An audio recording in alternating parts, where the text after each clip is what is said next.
tell you about Bobby Hemmitt. We were talking about how we first met, you know, like this brother Phil, who's a friend of ours, had told me about him and said, ooh, this brother's bad. He had church service right in front of 125th Street at the Mark, right? Yeah. Said he was out there running this stuff down and whoa, you gotta get his tape. So he got a tape from me. His very first tape that he ever made is called The Doggone People. Try to make sure you get that tape. I do happen to have it. His very first tape of lecturing on his own, because he started off with Steve Coakley. Right, that was 92, yeah. And that was 1992. And he's gotten hotter and hotter through the years. And it's a privilege to bring this brother to my hometown. That's right. Where I was born and raised. 230 Purdy. Right back in the same old house. It's deep. This is real deep, y'all. After being in New York all these years, this is real deep. But anyway, I want you to give him a warm buffalo applause, because he deserves it. Bobby Hemmitt!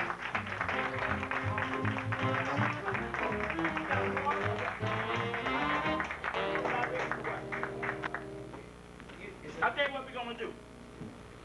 This is all we got to do. Now, I want to give you an Ashe. Ashe means power. Now, how many people in here are uncomfortable with things outside of Christianity? I mean, be honest. Because basically, all we're doing is substituting the names with the same Jesus that's in Christianity that becomes the archangel. Before it was that, it was named something else. Now, I'm quite sure you're more advanced to understand at this particular time that there's more than just the one little thing somebody gave you since you was a child. Otherwise, you should be. And this is not here to tear down. Any type of subsequent knowledge is here not to tear down what you already believe, but it's to enhance what you already believe. Because you got mysteries in that what you believe, you be like, well, when I get to this particular part, I don't understand. So any additional knowledge is to enhance what you believe. So let's deal with what is called the earth spirits that came down on the giants. In the in the Bible mythology, they call the Nephilim, or the Neph Elohim, Neph Elohim. And in the Greek myth, they're called the Titans. And in the Egyptian myth, they're called the Typhons. So we're going to deal with the Titans, which in actuality is the Typhons. So give me a, we're going to start off with the, you know, the Ashe, which is the power, to give this particular entity. We don't necessarily need the water, we just need our own energy, which is water. So let's do this. Gaia, Uranus, Chronos, Rhea, Oceanus, Titus, Ephron, I say Mithicon, I say Thymus, I say Impia, I say Colia, I say Sabbath, I say Phoebe, I say Thea, I say Prometheus, I say Epithemia, I say Atlas, I say Metis. Like I said, I've been going around the country and telling people you need to get certain entities that passed on. And the people who first brought you the first aspects of jazz, that's from the 1920s all the way up to the 1950s. Any particular people like Scott Joplin, Count Basie, Duke Ellington, Ella Fitzgerald, Sarah Vaughan, Billie Holiday, John Coltrane, Charlie Parker, Miles Davis, Dizzy Gillespie, and any type of entities that have passed on is power that you need to use to align yourself with also too, as well as modern people that has passed on. So even in the rap thing, Tupac Shakur, because he's passed on, would be a modern tool or Biggie.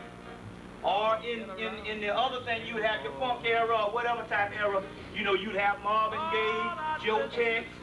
Just about anybody who has passed on will act as an intermediary or a bridge or an avatar for you for certain energies. So these are people that you need to, like Bob Marley.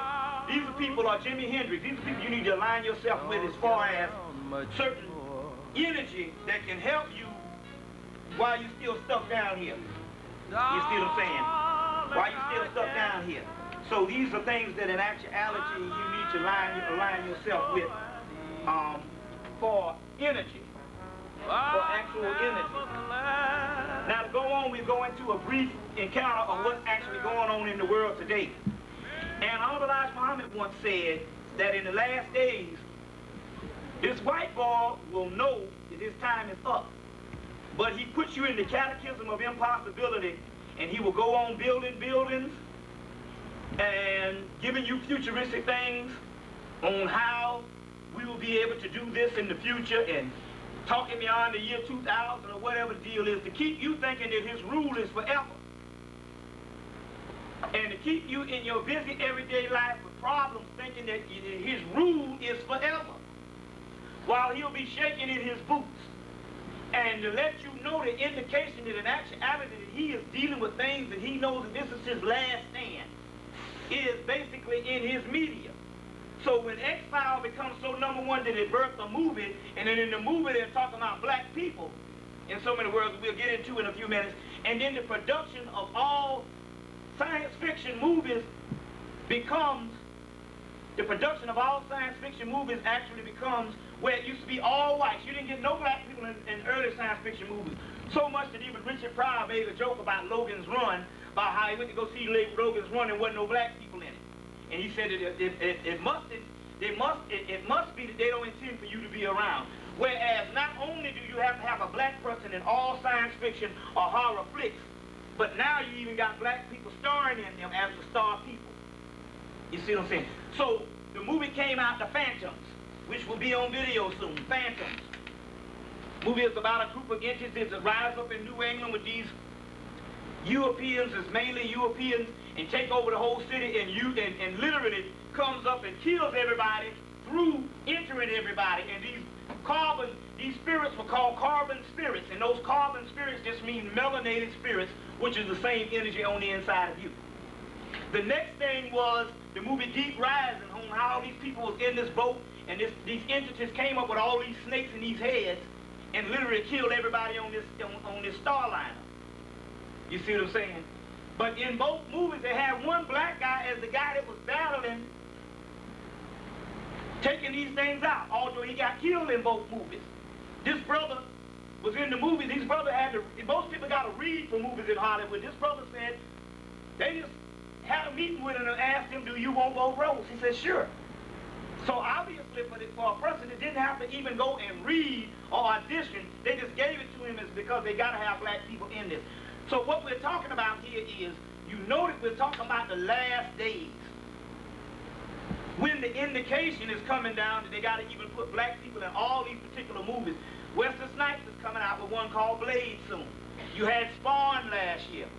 You had Men in Black last year. You had, which had black people, which, you know, the star was Will Smith. You had the movie Independence Day, which was star black people. You also, Will Smith, you also had the movie Fallen, which is on video now, which is very key. We'll get into in a few minutes, but you got to understand this thing. The Bible was written for two levels. The priest got into the Bible on a different level, or the priest got into the holy books on a different level than the average person. So somewhere around the 2,000-year mark, they understood that there had to be a certain amount of moralism because the people that was coming on the planet didn't have a right to passage, whereas basically you just lived and you just didn't do anything wrong, like the Africans did. But they understood that they even saw the decline of the Africans or the ancient indigenous people started messing up in the last days, so they knew that these particular people here, because the energy was going down lower when it come to Europeans, that they would have to, in actuality, to teach them how to behave. They had to encode behavioral messages right in the religion that they worked in. Over the years that they would actually worship. Over the years, this has gotten out of hand where we're dealing more with the orthodox morality of what not to do right and wrong instead of becoming the gods which the religion says that we're supposed to become. So the Bible, in actuality, is a picture book or a parable book of your soul and what your soul is supposed to go to. The principal character in the book that you call Jesus is taken from the divine hero or the Heru which is talking about your soul, and you were supposed to become that particular role, and you're supposed to take yourself and put yourself in the character in the book, as well as any other holy or spiritual book. So the difference between the priests, they understood that in actuality this was a manual book on how to become God or any spiritual material. But the later day man, they had to teach him that in actuality he had to bow down to God for the simple doggone fact he was a child, a permanent child. The Greek even said, you Europeans are going to always be children. That's why the national pastime of play and entertainment get more money than teachers, you understand what I'm saying, and other serving people that save lives. You see what I'm saying? Because they are children. So basketball, baseball, and football becomes the religion of the day. That is the religion, because there's never a time in the country when these things don't overlap each other. So there's not a time in the country that there's no games being played of the season. You know, baseball overlaps basketball, football overlaps baseball, and on and on and on. And this is not including all the other sports, golf and all this type of thing. So he's a permanent child. As a result, we are pathological, grown-up children at large. To the point whereas we can't get beyond our own little personal feelings about how we feel about things to look at the real deal picture in what we're supposed to be coming, and that is that particular realm of God. There's nothing coming to save you but yourself. That is even in all spiritual works. So go by the Gospel of Thomas. The Gospel of Thomas was dug up in Nag Hammadi, Egypt in 1945.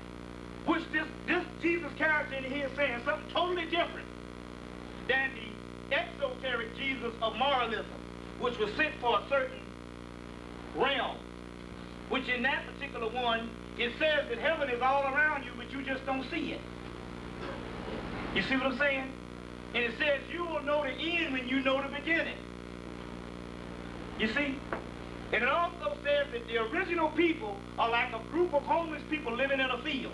When the owner of that field comes back and say, get out of our field, they take off their clothes and just leave. That don't look like black people of the day that's trying to hang on to some form of trying to make it in this society, which we need to address right now. Pretty much so. You need to get this in your head. We're not going to progress and see a utopia on this physical realm, however long we got. Maybe 2 weeks, maybe a day, or maybe 2 years. It doesn't matter. So you need to direct your energy into what level that we're supposed to be directing the energy. What do I mean by that? Which I was talking to Hatshepsut's sister today, trying to understand, to explain this. All of the things in other races that you are seeing, which is these younger races, or these mutant races, or mainly it's the mutant races. Wherever you go around the world, like Marcus Garvey said, most of the black people are suffering. But all these races around the world that's enjoying some type of form of the great businessman or some type of utopia that you see they're in your neighborhood serving you and taking money from you, those people are younger people that in actuality, they're new on the game, including the white man. Now, with us, we enjoyed this physical realm and this utopian society for millions and millions and millions and millions and millions of years. You see what I'm saying?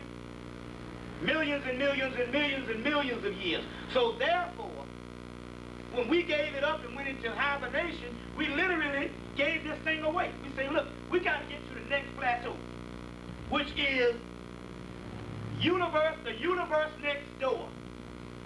There's a universe A and a universe B. We used up all the universe A about 2,000 years ago to 3,000 years ago. Where's your eraser? Is it up here? Right. Yeah. Little cloth, yeah. About 2,000 years ago, or 3,000 years ago, we used up all the universe A. Years ago. Then we went into hibernation so we could get into universe B. The basic plan is, which the white boy is studying.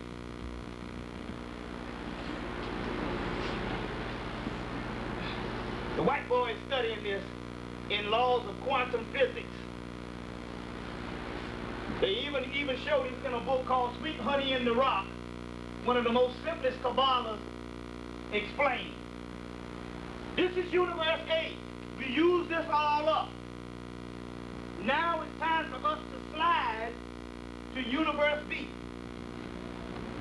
But in the process of us giving up universe A and getting hit in the head, when we woke back up to go to a slide, take this doggone universe to the other thing, which is the New Jerusalem. Wait, in the Bible it says, Jesus says what? I will make a door for you. In the process of getting to the doorway and making the doorway, we got hit in the head and still thinking in actuality we need to get something on this realm that we had almost damn near 1 trillion years. Well, the Bible says 6,000 years. Well, every day to man is worth what? 1,000 years to God. You see what I'm saying? Since is it not written in the law that ye are God, we have been here millions of years. You get it? So we have used this up, but we're still in stagnant. Listen, I gave you a little piece of paper coming from the book Arctos, called Arctos by Jocelyn Godwin. There was some information being in a discussion with the Nazi Party and Hitler and the Nazi Party, which was the Thule Society, which was an advanced secret society. That's first of all. The National Socialist is the political branch. And they said, well, when they was talking about all the races, they said it's time for us to take our place in the world scheme of things. Some of these Europeans who had already been in place for the last 700 years. And actually they're on their way out. But the key is Hitler and them was influenced by the guy Bulwer Lytton's book, The Coming Races, which I'll explain to you in a few. But anyway, they said, well, somebody asked, well, what about the black people? You talking about the coming races, you talking about taking our world stage. Somebody asked them, well, what about black people? They were here before, so they always knew that we were here before. And there was a statement made, and if I read this statement 6-7 years ago, I might have thought it was a racist statement. They said that black people are like laggards, or the dark-skinned people around the world are like laggards, which means they have reached their zenith years ago. And they're like laggards are some particular person is stagnant, can't do nothing. And that's why no matter how much we put effort in doing something, no matter in a few short years, it ends up falling down. These are a few short months or a few short years, it ends up falling down. They say they have reached their zenith years ago. So what do they mean by that? They have reached their zenith years ago and they are like laggards. Which means that they have actually used up all of this realm. It's like being in kindergarten. Once you graduate from kindergarten, talking toys and play school blocks ain't gonna cut it no more. Although, if somebody don't tell you that the next day you in the first grade and 12 years later you in the 12th and you know, on that you might be getting a PhD, somebody still tell you in kindergarten, that means that you just bumping your gums. You'll be damn near 100 years old in a kindergarten class arguing over some fucking Play-Doh. You get where I'm coming from here? So the key is, nothing don't work for us on this realm because we don't give enough consideration or we're not thinking of sliding to the next realm. The universe next door. This is universe A, this is universe B. Are you getting this? You must understand our problem is we are the oldest people on the planet. And based on being that old, there are certain consequences come when we don't progress or grow up. So we have what is called a racial senility, which is a degeneration on the ultimate realm of this realm. So in this realm, there's nothing going to come to us but the same shit we've been getting since we've been out of slavery. But then again, on the other hand, that's divine. Because the only people that can slide is the people that have had a pre-dimensional level before we made this level. So in actuality, this level that we're going back into is the beginning. That's what you must understand. This is the beginning. So in the Gospel of Thomas, they say you'll know the end when you know the beginning. Well, the beginning did not end up on the level that we're trying to get to every day through our businesses or whatever type of thing we're trying to do and our futuristic goals here. That's why you can hang it up. Your children ain't gonna never take you to the next level. This shit about your children of the future, your children are showing you right now that the future is now. You see what I'm saying? We're talking about everybody going, because we showed us we can't be talking about these people leading us for the next 30 doggone years. But it's not their goal to lead us. You understand what I'm saying? We're the only people that have been, even if we say what we have been given. If you would have gave this, if you would have gave just what we have been given, even by the white man, from 1960 to now, to any other people or younger people, they would have gone leaps and bounds. You understand what I'm saying? Even when it comes to other people in our race do better. The Haitians, you see what I'm saying? The Caribbeans. But the key is, the divine spark, you have a responsibility because you were given the most amount of knowledge than anybody else. For whom much is given, much is required. But the key is this. The key is, it's not necessarily based on what you physically do, but based on what you understand. Y'all all right? Yes, all right. Let me show you something. Here is the Kabbalah, the basic tree of life. And all of these particular paths of what you've been going through. The third path, you have to reach this path before you can get to number 2 and number 1. And it's called Vina or Bina, and it says up under there, understanding. So if you have some understanding to do, that means that all the physical things you do is null and void until you understand. You understand what I'm saying? Listen, it's key. What is the most thing that the people on this planet, the majority of the people on this planet can't do one thing, and it's been throughout history. The majority of the people on this planet cannot read. So therefore, the only gift you got right now is the gift to read and try to understand. That's the key, you understand? That is the most precious gift you have. None of the other stuff. Money, health, children, none of that. It's to try to understand. Good health don't mean nothing because we got a lot of people with good health but walking around like zombies. You see what I'm saying? The key is to try to understand. To try to understand. So, for somewhere around the slavery, we got hit in the head. When we got up, we have been trying to emulate and imitate some other people that's following us. But we know that his time is up.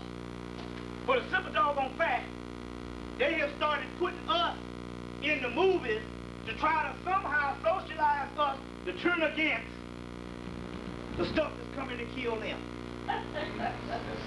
You see what I'm saying? The stuff that's coming to try to kill them.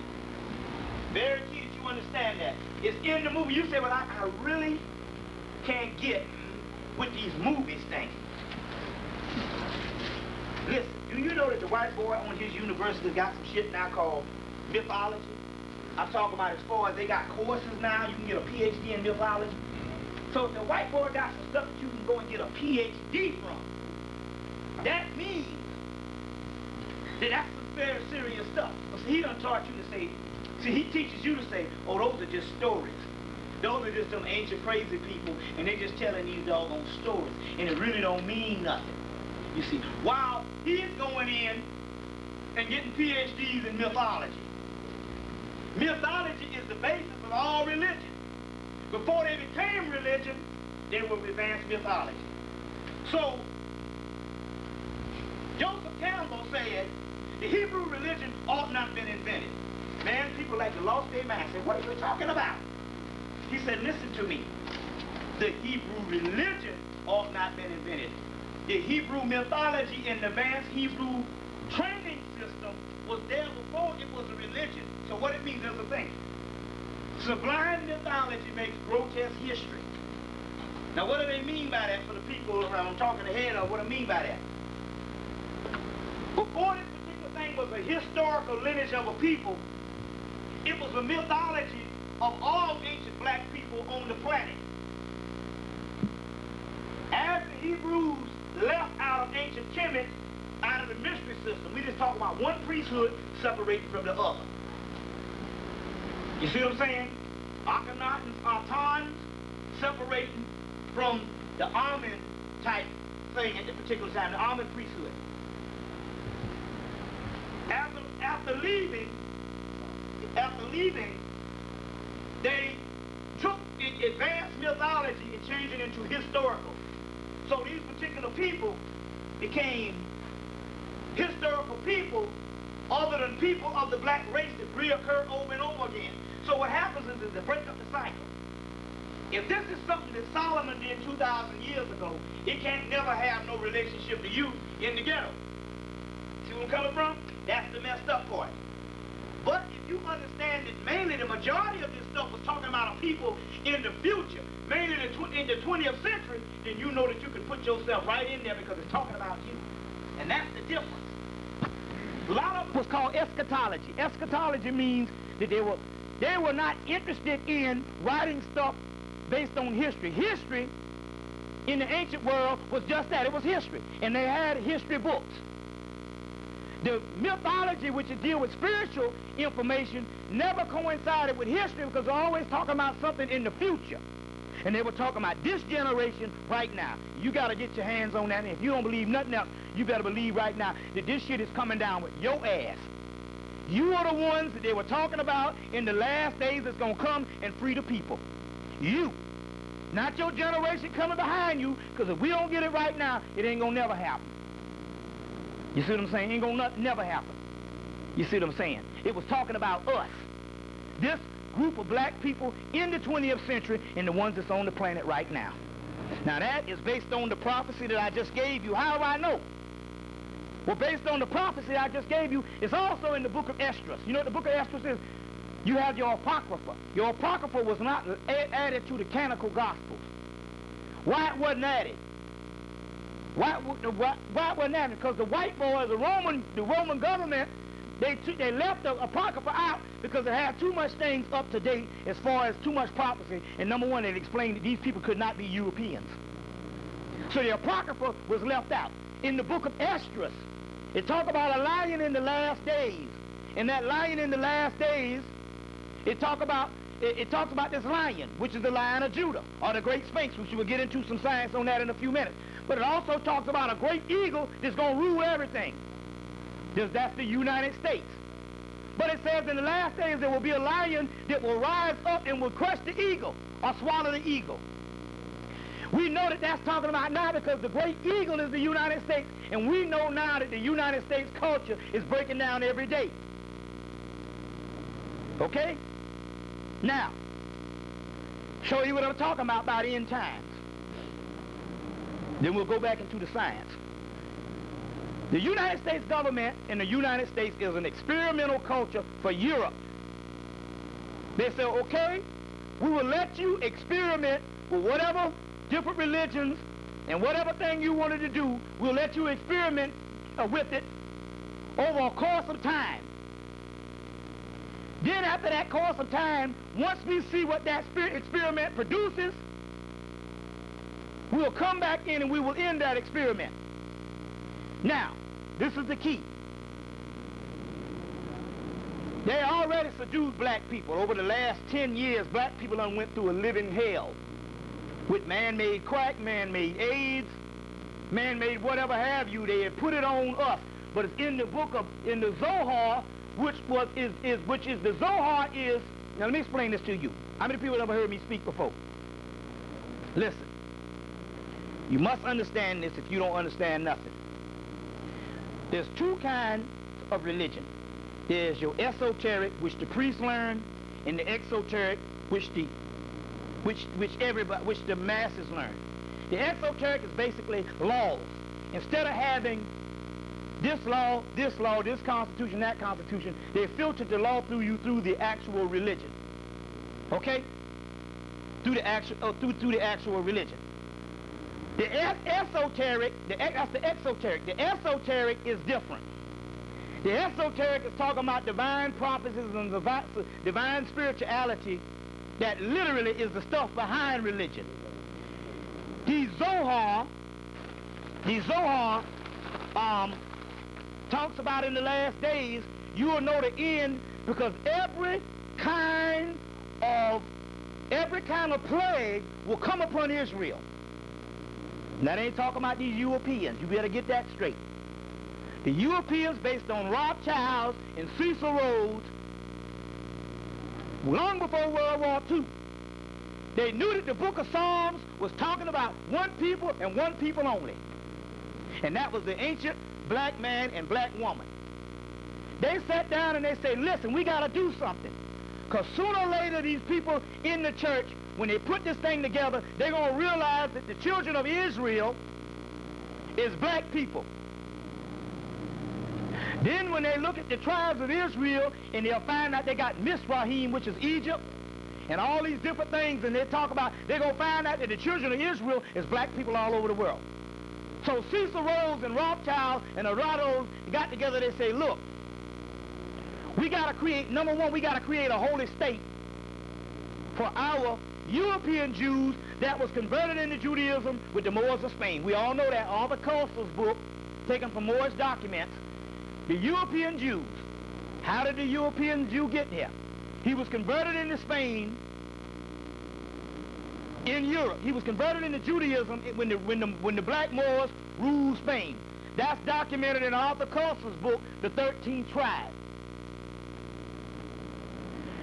This man said for the remainder of these particular Jews, these white Jews who were converted into the faith, that has nothing to do with the original Hebrew whatsoever. What we would have to do is we got to create a homeland for them, but in order to create a homeland for them, we got to legitimize them as the original Jew, and the only right way to legitimize them as the original Hebrew is they got to go through some suffering. So, the whole thing with Adolf Hitler, now remember the people that brought Adolf Hitler to power was also the older Jews. The Jews said, we don't give a damn if you kill a couple of thousand of them. It doesn't matter. The more, the better. Because literally, if you kill a couple of thousand of them and let them go through all this hell, they will literally be able to claim the Book of Solomon. That talks about these people going through a type of hell. Before World War II, it was the Africans that had gone through the diaspora, which you call slavery. They say, so we got to make something that's going to match things in modern history for the simple fact nobody don't know about slavery. We make sure that the majority of the people don't know about the evils of slavery. What we still think of slavery is somebody singing and dancing in a damn cornfield, but we don't understand that it was more than 100 million lives. 100 million lives. That's the estimate. Atlanta University, the estimation 1988. So, in order to fake a people so they can coincide with the book of Psalms and the book of Proverbs and the Old Testament, is we got to make a new people. And so they used the European Jews in World War II to fit this based on all the horrors in the concentration camp so they can move them into Israel in 1948. You get it? But they got a problem.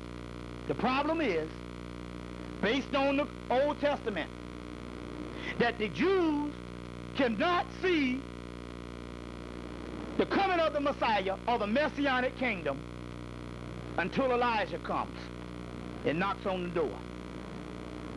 Your boy in the book, The Gods of Eden, made a suggestion because he did his study and know that they're not the original Hebrew, so he's laughing at them.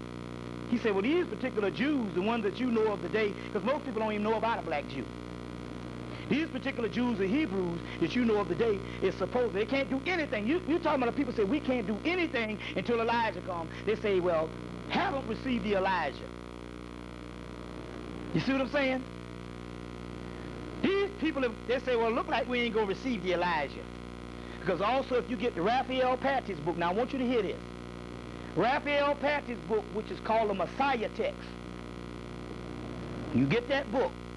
It said when Elijah comes, in that book, he will be posing as an Arab.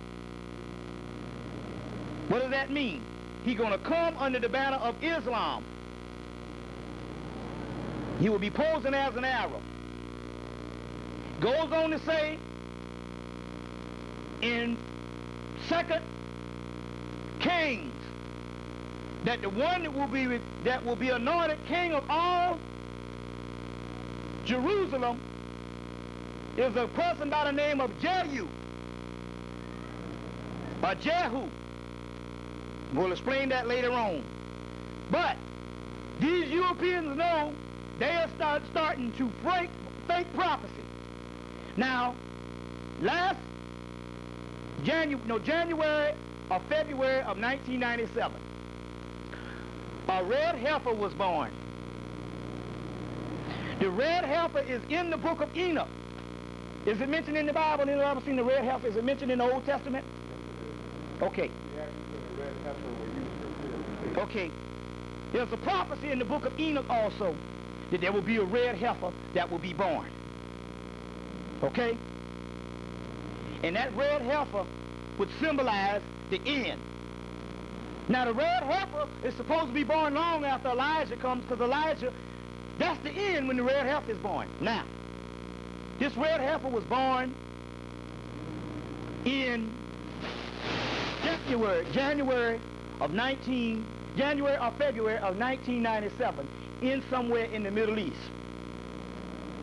Immediately, the white Jews say that ain't the red heifer. That's not the red heifer. They say we have genetically produced a red heifer with no flaws in Kentucky. Now wait a minute, this is some shit to me. You got the gall to tell me that the prophecy says that the red heifer, when the red heifer is born, you're going to have to get the book of Enoch, because the European didn't take the book of Enoch and put it with the rest. It's the missing book of the Old Testament, because it comes out of Ethiopia. And if they would have took the book of Enoch and put it with that, you will know that in actuality that the Hebrews and that whole 9 yards are the Ethiopic people. And a Cushite or an Arabic people. No, excuse me, a Cushite or an Egyptian or an African people. Born in Goshen. Moses, whole 9 yards. You know the deal on that history. So, based on this red heifer, these people are saying that the red heifer that was born naturally is not the real messianic red heifer, but it is the one that they created in Kentucky on some cracker farm. You see, on somebody's farm. Get where I'm coming from here? Now, this red heifer came, and the reason why they say that is because they're trying to prolong this, because if they don't find no Elijah, they're going to make one. You see, that's the same thing that even on the A&E, the A&E got these things, Ancient Prophecies and all that come on. They had a show called Ancient Prophecies.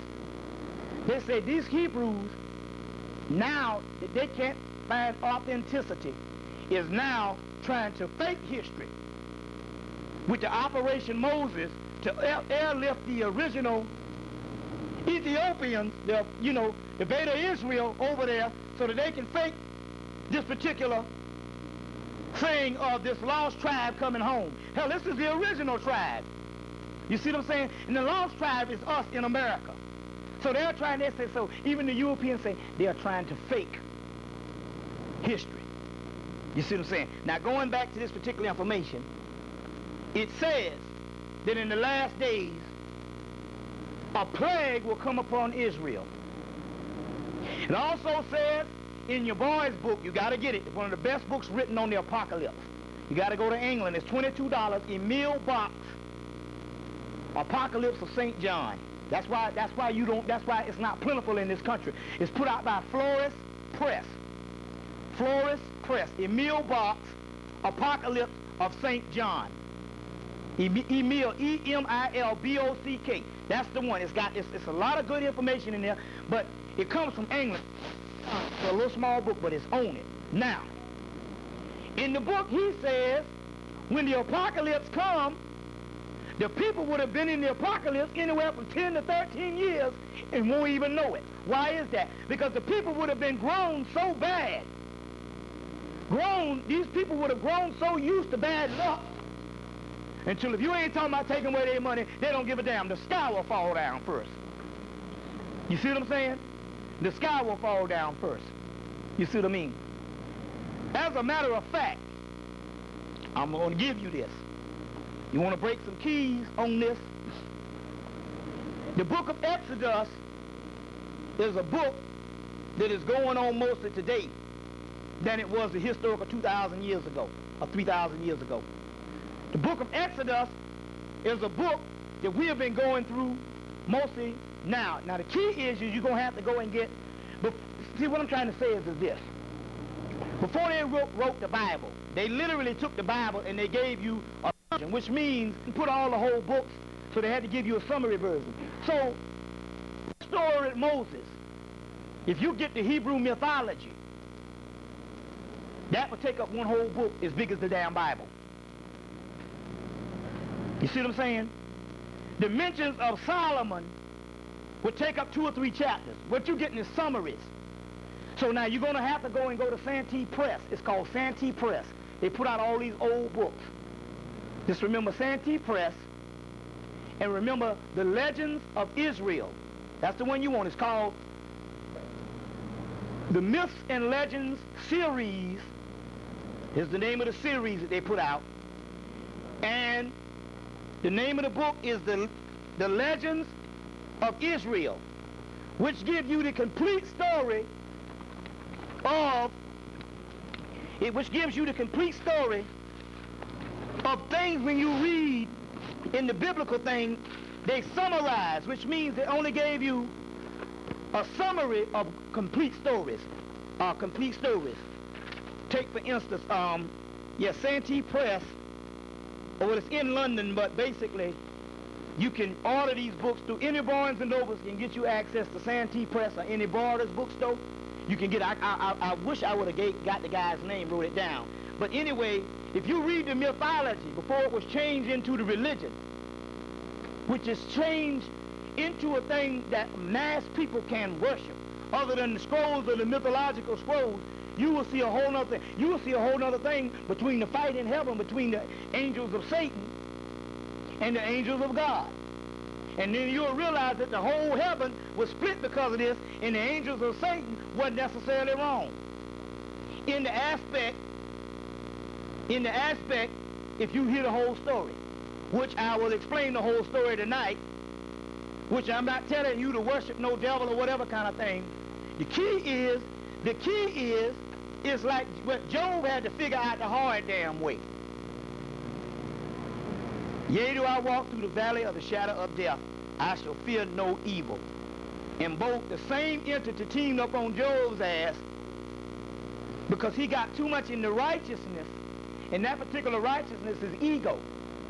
You don't really learn the true mysteries by being too righteous. That's why you see real righteous people that always come up, you really damn near can't stand them. Why is that? Why is that? All the so-called righteous people. That is because it's a thin line between good and evil in the first doggone place. And what you might call good can come in the package of doggone evil.